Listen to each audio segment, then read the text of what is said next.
Ladies and gentlemen, as we begin our services, if we can please kindly turn off all cell phones or electronic devices, or please place them on silent. Thank you.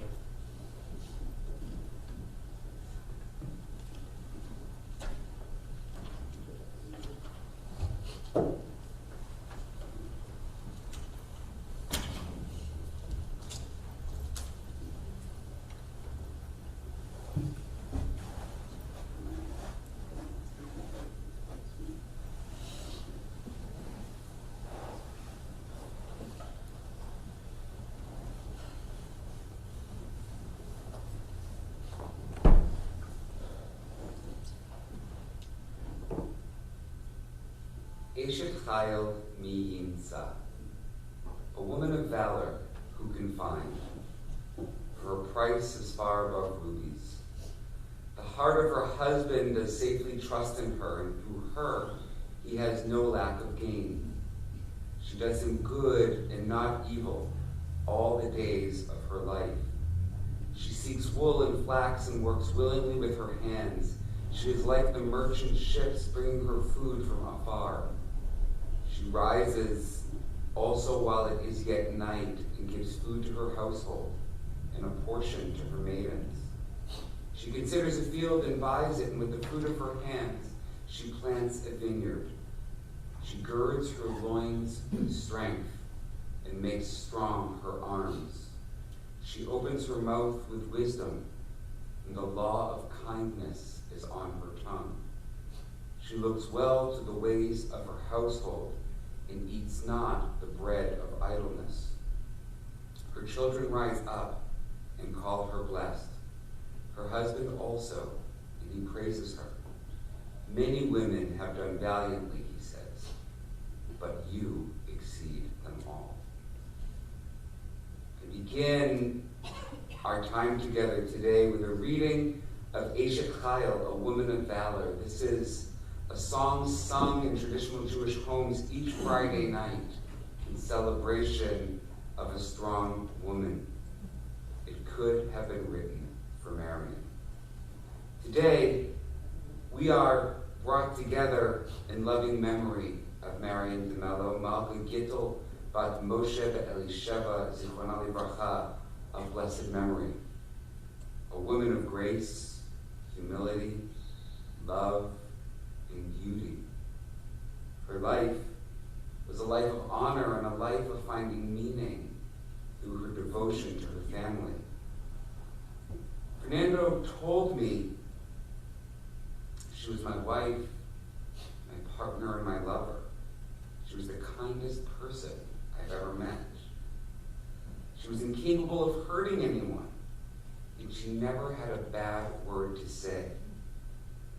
She was universally loved by her family. And he said through the years, Marion was always the same person that I married over 50 years ago. So beautiful, and such a tribute to your over 50 years, 56 I believe, of loving marriage to one another. The past number of years have been difficult for Marion and her family as Alzheimer's had taken its toll. This family, though I'm new to being in a relationship with them, it was clear to me how they came together to love and support her, staying close, even making sure that she was able to live out her days in her home alongside Fernando, her beloved. I did not get to know Marion in life, but I've begun to come to know her spirit and her character through the words of her family. In speaking with her family as I did yesterday, I learned about their conflicting emotions of, on the one hand, sadness at a life coming to an end, and on the other, gratitude for time spent together in a family filled with love, and a life well lived. While Marion's body did obviously succumb to illness, we note that in Jewish tradition, the physical body is temporary and the soul is eternal. We come together today to pray for full and complete rest for her ailing body and blessings for the continued elevation of her soul. May our time together today have purpose, may it hold deep meaning, and may it honor well Marion's memory, who passed away this past Shabbat morning, this past Saturday. My name is Rabbi Nathan Weiner. I'm the rabbi at Congregation Beth Tikva in Marlton, New Jersey. It's an honor to be present here with you today, to be with you as you mourn this loss, and to be with you as you celebrate Marion's memory. Marion was the daughter of Morris and Lillian Darchowski, both of blessed memory. As I mentioned, she was married for 56 years to the love of her life, Fernando. Fernando, we especially hold you today in loving support. The rows behind you, your family next to you, this is your mishpacha, this is your family, the people to carry you through this moment. She's also survived, Marion's also survived by her brother Irving and his wife Judith. Her children, John, Mark, and Lisa, and Lisa's husband Andy. Her grandchildren, Jennifer, Matthew, Zachary, Alec, Sophia, Max, and Marielle. She's survived by a number of loving cousins, including Marty and Renee Horak, Marvin Blecker, and Freda Blecker of blessed memory, Mark Blecker, and Leonard Blecker. She's also survived by a number of great-grandchildren. I hope I got all the names correct. Okay. May your love for one another carry you through this transition. Now, all of you are here because perhaps you're drawn to moments shared with Marion. The way, as we said, she never had a bad word to say about anyone. Her ability to navigate a Mad Men type of work environment, working in advertising as a secretary. Her deep love of being a wife and a mother. I wish for us as a community to take a moment together in quiet contemplation with one another, holding a positive memory of Marion as your lasting memory. Allow that to take center stage. If it brings a smile to your face, something you loved about her, a picture of her, allow that to be front and center. We'll take a few moments in quiet.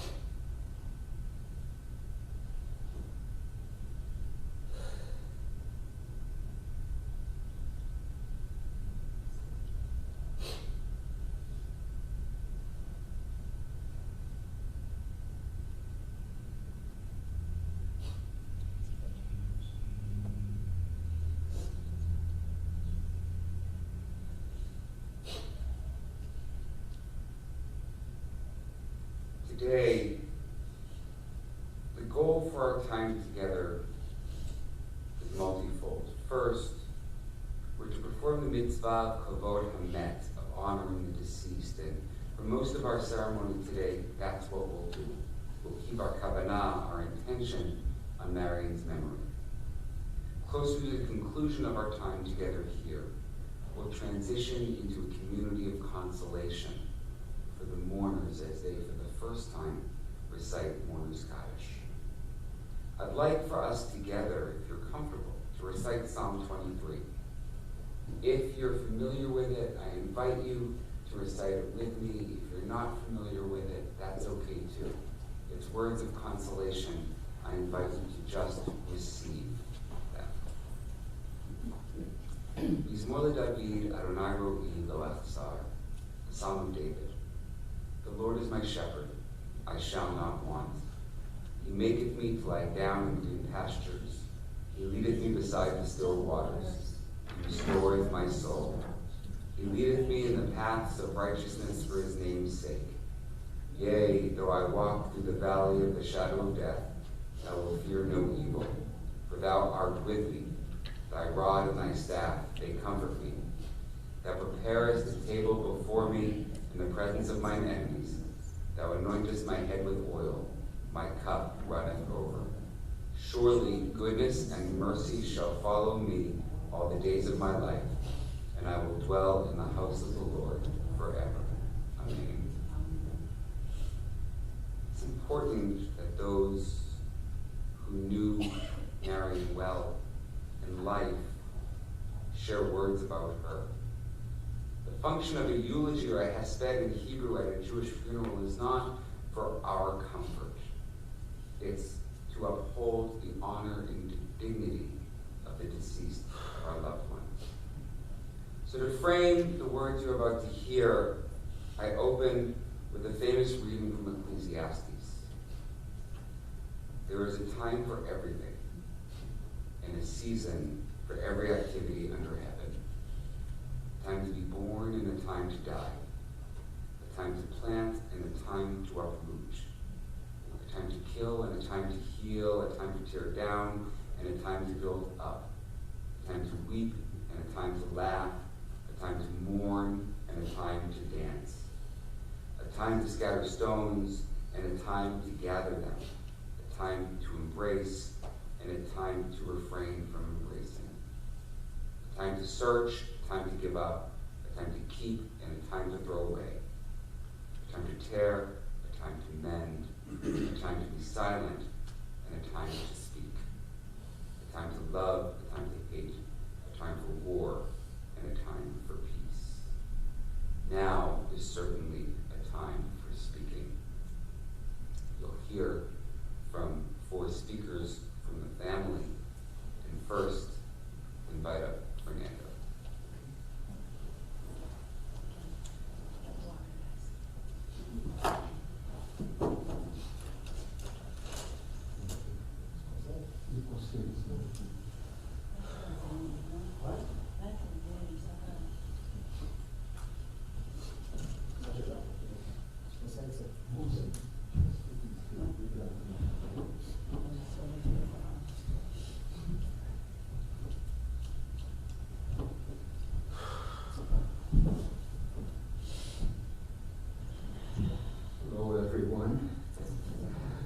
good to see our friends and family from here.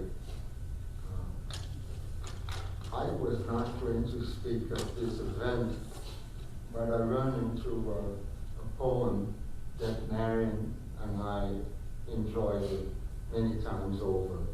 So I'm going to read it to you. It's short, it's bearable, don't worry. Okay?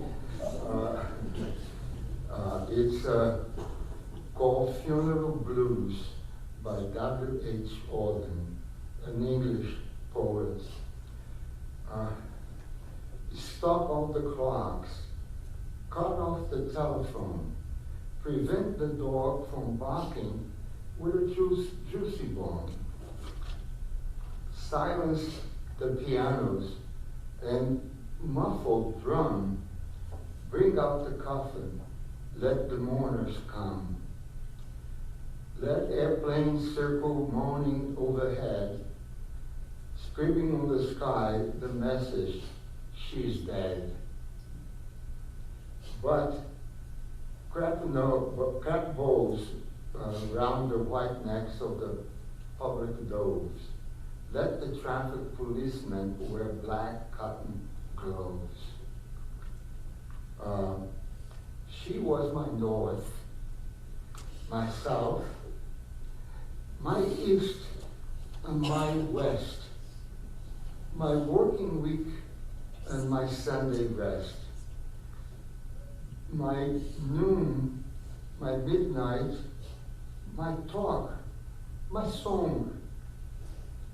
I thought that love would last forever. I was wrong. The stars are not wanted now. Put up everyone. Pack up the moon and dismantle the sun. Pour away the ocean and sweep up the woods. For nothing can ever come to any good. Okay, thank you for that.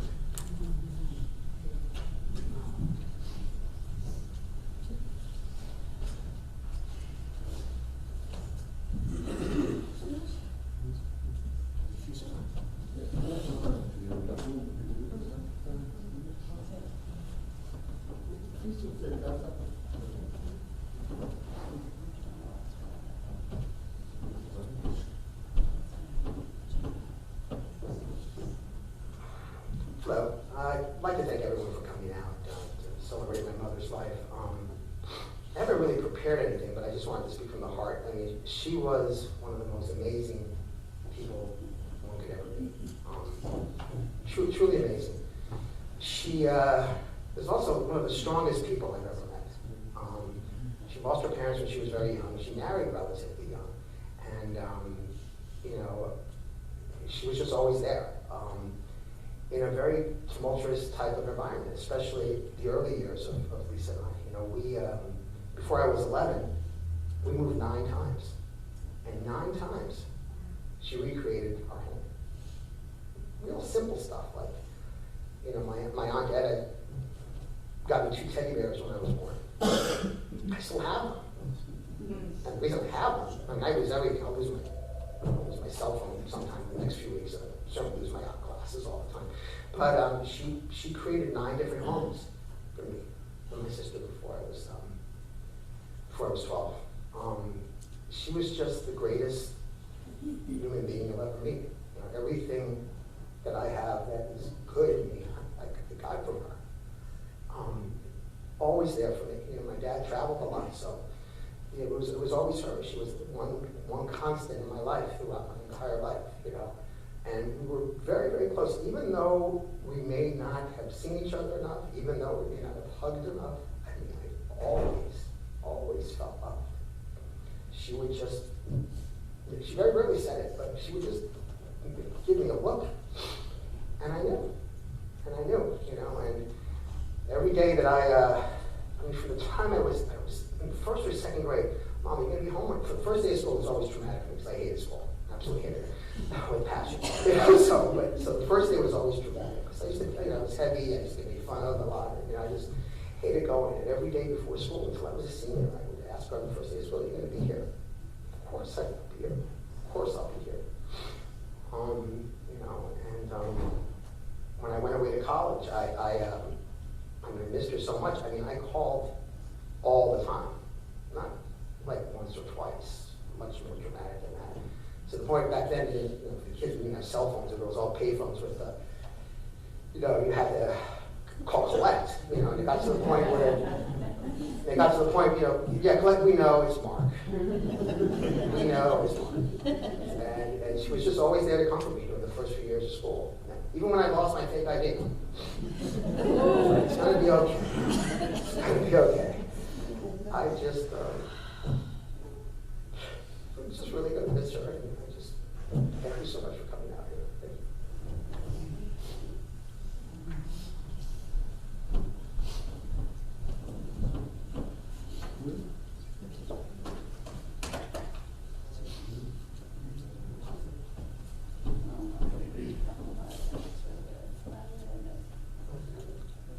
Well, good afternoon, everyone. It's a great honor for me to be able to give a eulogy for someone as nice as Marion. So thanks, Lisa, for asking me to do it. I met Marion 24 years ago, and around the time of Lisa, when I first started dating. And my very first impression of her was that she was such a lovely person, very kind, very moral, very ethical, just very good. It was a great first impression, but it never left me. I mean, I've known her all these years, and nothing changed that about her. She was such a nice person. There was no shade of gray. It was she was a very, very good person. She was also very self-effacing, and I always used to say to her, oh, that she's being too hard on herself, and she was very, very self-effacing, and she was very smart and very accomplished. But one thing she wasn't self-effacing about was that she took the greatest pride in her marriage to Fernando, in her children, Mark and Lisa, and her grandchildren, and she loved them so much that she was self-effacing about everything, that she always beamed with love, and her face would light up when she saw them, when she walked in the room, or when she talked about them, and then even in her last years when her memory wasn't as good, she lit up, and you just mentioned the names of Fernando, Mark, Lisa, and her grandchildren, Alec and Zachary and Sophia and Max and Marion. She was just very, very, her identity was very bound in being a wife, a mother, and a grandmother, and she was so proud of that. I got to see another side of Marion. Unfortunately, as the rabbi mentioned, she battled Alzheimer's for the past few years, and it was sad to see that because she had such a good memory, but yet she, over time, began to forget almost everything, even those basic things. But there were two things that she never forgot. The first was that her kindness and her patience, and I just remember being struck so often by how patient she was with this disease, and how she never complained of it. She just said, well, and that's how she was doing. She says, well, it doesn't hurt. I'm fine, and I'm happy in my home. I'm happy with my family, and she just never complained, and it was such grace and such strength, and just innate kindness and goodness. So she never forgot that. And the other thing that she never forgot was her love for her family. I mean, she never forgot that. She never forgot any of them, and her face still lit up and beamed in the same way that it did when I first met her, when she heard about, when she would speak or hear about Fernando or Mark or Lisa or her grandchildren. She loved her family, and to the very last day of her life. And if she were here today, so as she was, I think the one thing she would say is that she would be very humbled about the fact that everyone came out for her, because she was very self-effacing. But because she loved her family so much, and because that was such a central part of who she was, I think what she would say is thank you. She would thank all of you for coming here to support Fernando and Mark and Lisa and her grandchildren, and be grateful to you for being there for them. So since she isn't here to do that, I'll do that for her, and thank you. That's the way I'll always remember her, as such a loving, selfless person who cared about others and especially loved her family. So thank you all for supporting her and for all the good that you did for her in her time here, and for supporting the family now.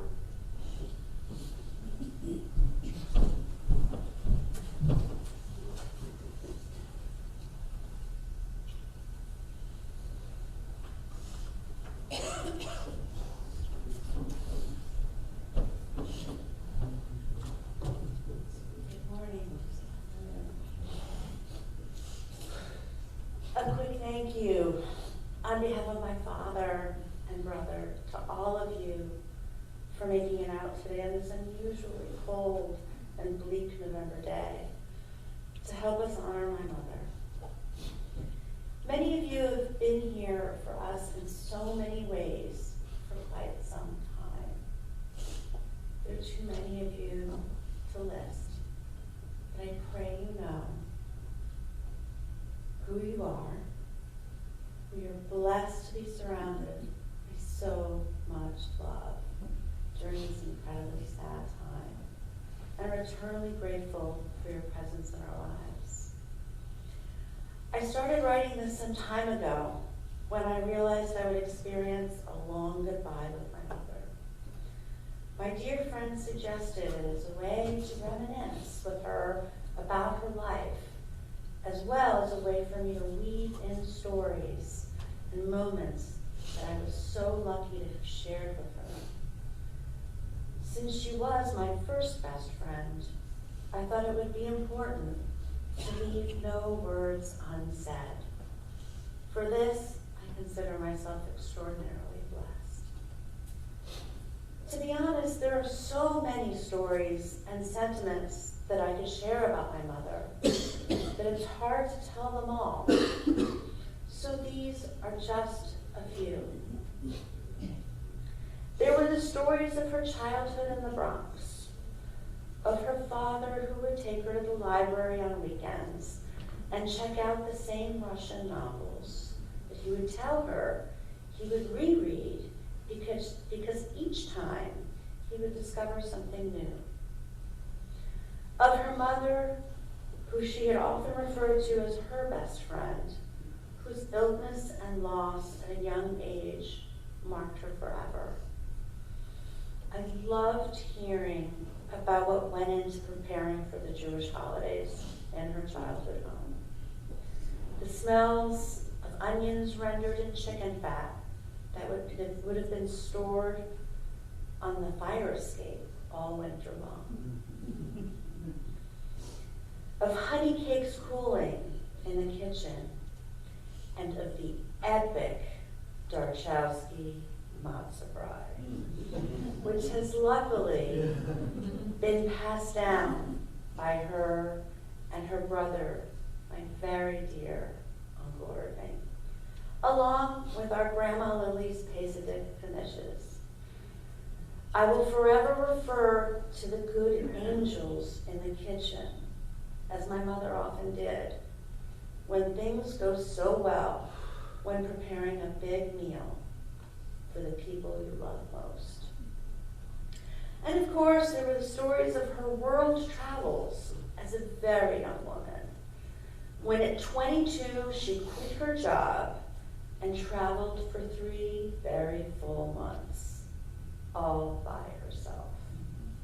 She would love to share her itinerary. London, Paris, Madrid, Sevilla, Rome, Nice, Vienna, Munich, Copenhagen, Tel Aviv, and many more. 28 cities in total. This was 1960, and my mother departed by ship on September 8th and returned by TWA flight on November 9th. Marion may remember, as recently as a month or so ago, we were talking about my brother Mark, and she was worrying out loud about him, as she often did, when he was going through a rather difficult phase. And she said he should take a long trip. I traveled alone when I was young and single, and it was wonderful. I met new and different people and saw the world's greatest sights. Marielle's immediate response: that sounds terrifying. Traveling all by yourself? It wasn't, she assured her. It was one of the greatest experiences of my life. Perhaps it was the appeal of the foreign, which turned her into the girl from the Bronx, raised in a relatively Orthodox Jewish family, who fell in love with a younger, handsome Catholic man from a small city in Brazil. I would marvel with her about the courage it took to move to South America with 2 small children in tow to a completely foreign culture, even managing to learn Portuguese very well for somebody whose only frame of reference previous to meeting my dad of Brazil was from the movie Breakfast at Tiffany's. Quick fact, Moon River was their song. She had babies in 1963 and 1967, when political action was defining generations of young adults, bringing about sweeping changes to American life. I was not surprised to hear her talk of going to protest rallies, with one of us invariably in a stroller, making her voice heard on civil rights, on women's rights, distinguishing herself early on as a person who knew how important it was to simply do the right thing. I have plenty of memories of passionate and heated political conversations in our house, but nothing says more about her politics, as well as my memory of her seeing her walking him around the house in tears 4 hours when Reagan was elected and won the presidency. I know what you're all thinking, and we'll talk about that later. So it seems. Maybe because she lost her parents so young, she was immensely loved by her mother's siblings. No offense to her cousins, please, but she was kind of Aunt Claire's favorite.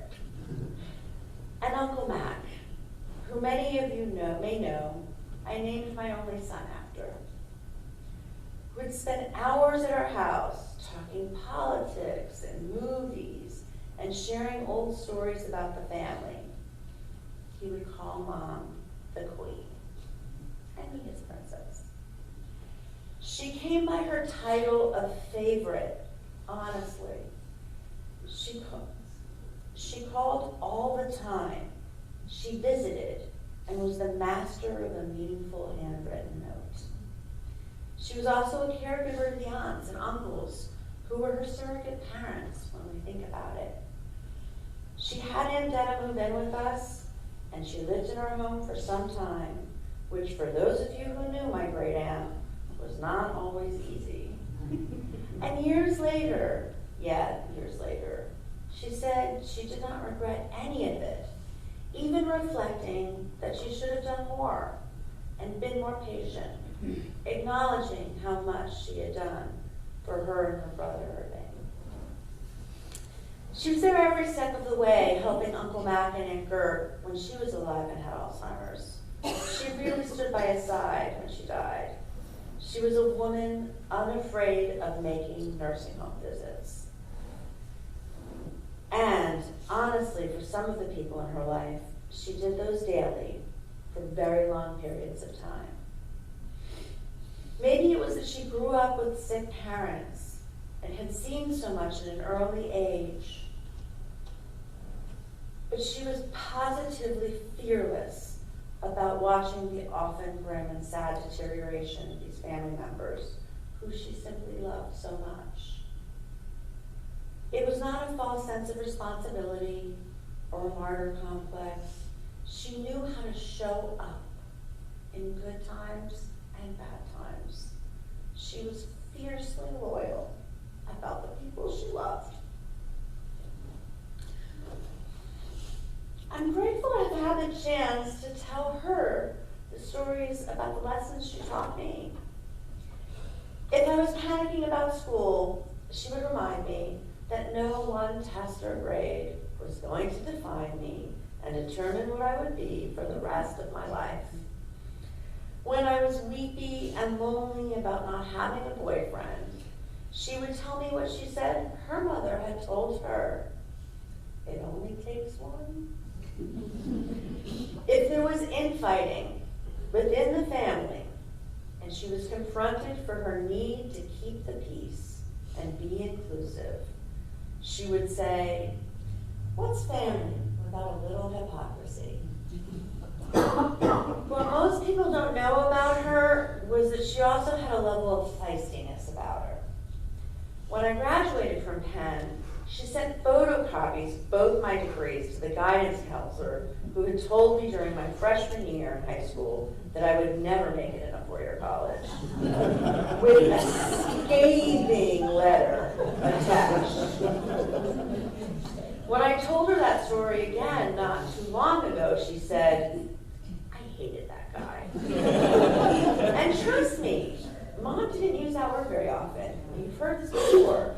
Most people who knew her never heard her say a bad thing about anyone.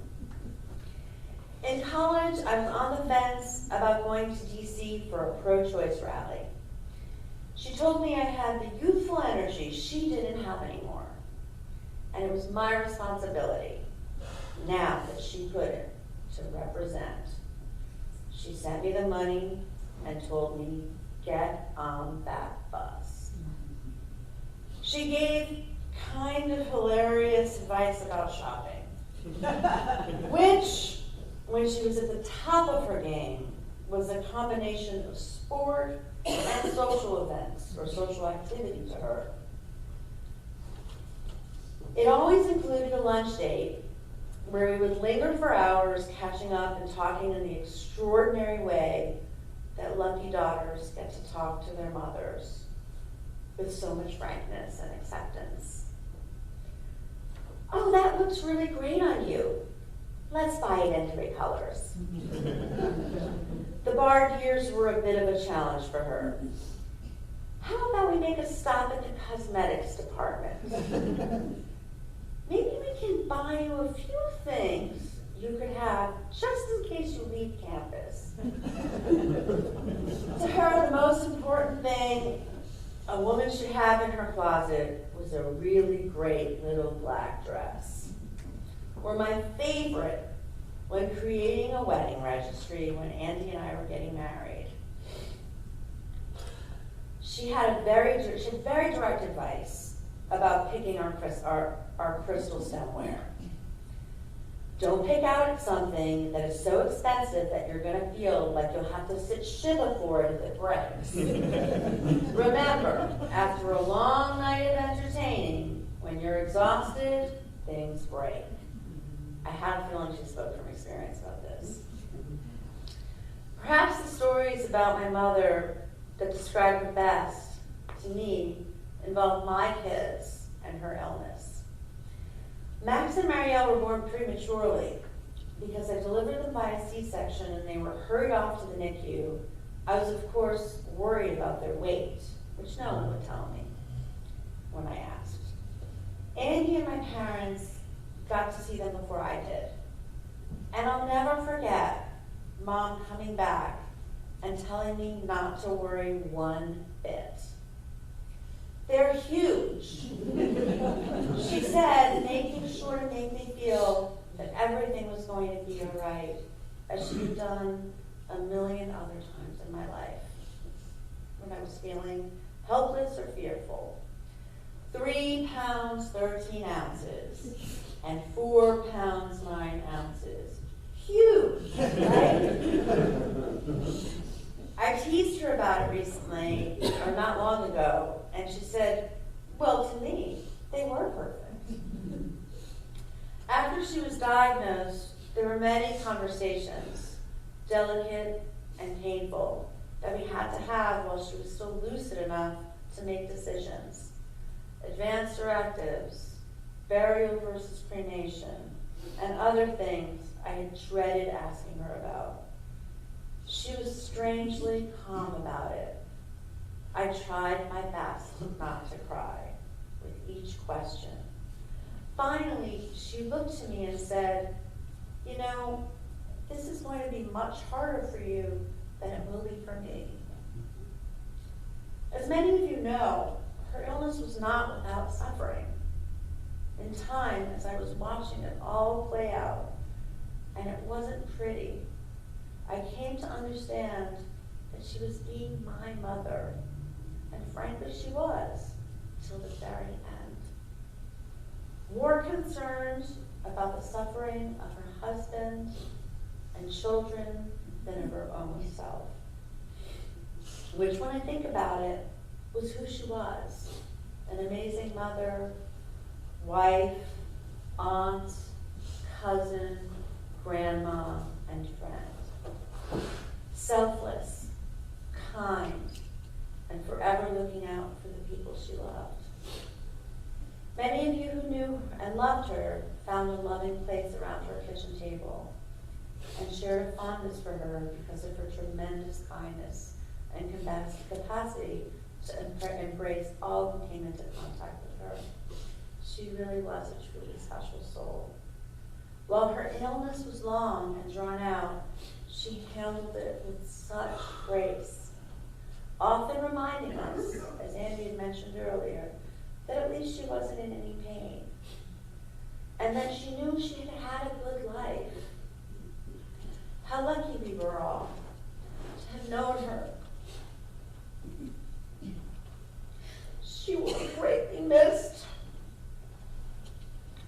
And I know for myself, I will carry her stories, and her many lessons with me till my last breath.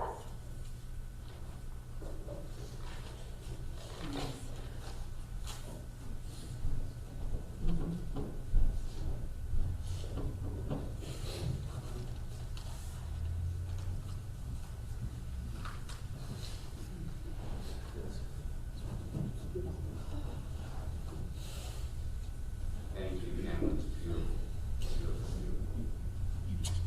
It is with these thoughts and intentions in mind that we move to the central prayer of a Jewish memorial service, El Malei Rachamim, which asks for a soul to be granted true rest on the wings of God's divine presence. I'll read it first in English and then chant it in Hebrew. I invite you to please rise.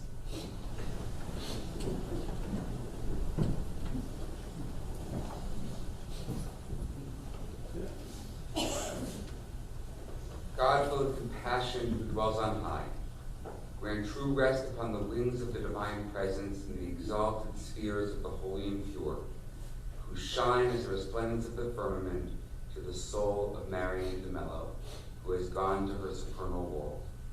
For charity has been donated in remembrance of her soul. May her place of rest be in the Garden of Eden. Therefore, may the All-Merciful One shelter her with the cover of God's wings forever, and bind her soul in the bond of life. The Lord is her heritage. May she rest in her resting place in peace. And let us say, Amen. El Malei Rachamim, Shochem Bamromim, Hamtzei Menucha Nechona, Al Kanfei Hashchina, B'malot Kedoshim Utehorim, Kezohar Harakia Mazhirim, Et Nishmat Malka Gittel Bat Moshe Ve'elishava, Shehalcha Le'olama, Ba'avor Shenadvut Tzedakah Ba'ad Hazkarat Nishmata, B'gan Eden Tehemenuchata, Lachen Bal Harachamim Yasdireha B'seter Kenafav Le'olamim. Bitzror HaChaim Et Nishmata, Adonai Hu Nachalata, V'tanuach Al Mishkava B'Shalom, V'nomar Amen. Please remain standing as we transition, as I mentioned earlier, from honoring Marion's life and her memory to becoming a community of consolation for the mourners. I also mentioned earlier that while the body is temporary, the soul is eternal. And we ask and pray for the continued elevation of her soul as we recite for the first time in her memory the Mourner's Kaddish. I believe in your books it's on page 15. Yitgadal, Yitgadash, Shemei Rabba, Be'alma Divra Kirutei, Be'amlith Malchutei, B'chayechon, B'yomechon, B'chayei D'chol Beit Yisrael, Ba'agala U'bizman Kari V'imru Amen. Yehei Shmei Rabba Mevorach Leolam U'omei Omaya. Yitbarach V'yishtabach V'yitpa'ar V'yitramam V'yitnaseh. V'yitadar V'yitaleh V'yithalal Shmei D'Kudesha B'richu. Le'ela Min Kol Birchata V'shirata. Tushbachata V'nechemata. Da'amiran V'yalma V'imru Amen. Yehei Shlama Rabba Min Shemaya. V'chaim Aleinu V'al Kol Yisrael V'imru Amen. Oseh Shalom B'Ramav. Hu Ya'aseh Shalom.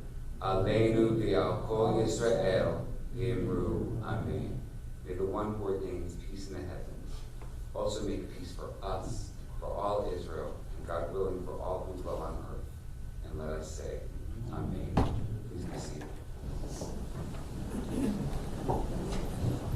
Family is receiving visits of consolation tomorrow, Thursday, and Saturday between 4 and 8 p.m. At Lisa and Andy's home. There will be a brief Sheva Minyan, a memorial service at 7 p.m. To enable them to say Kaddish once again each of those 3 nights, tomorrow, Thursday, and Saturday. The family is also asking that donations in her memory be given to one or both of 2 places, the Ralston House, Penn Geriatric Medicine, and Temple Sha'arei Emeth in Manalapan.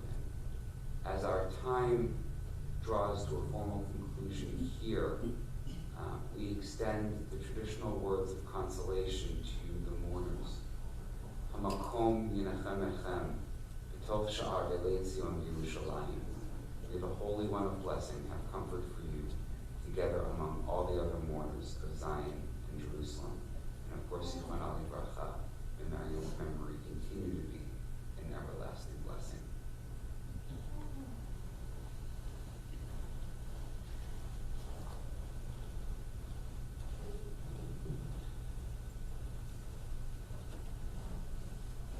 Ladies and gentlemen, I'll ask everyone to remain seated for just a moment, please.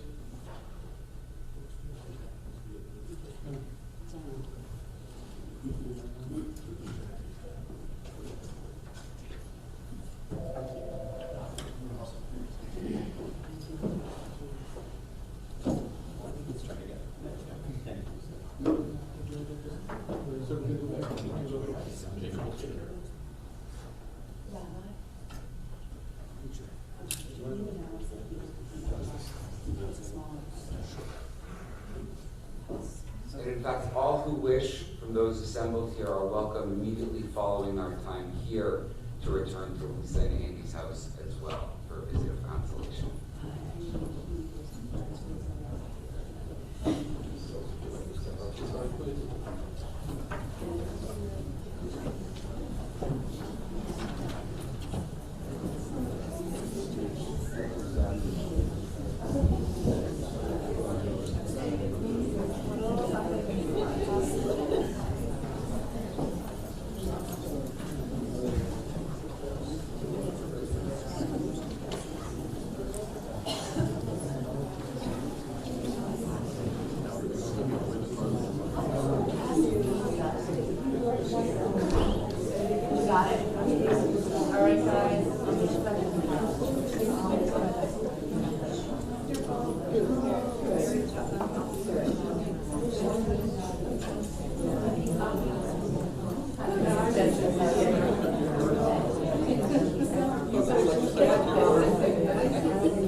me so many times. As soon as I said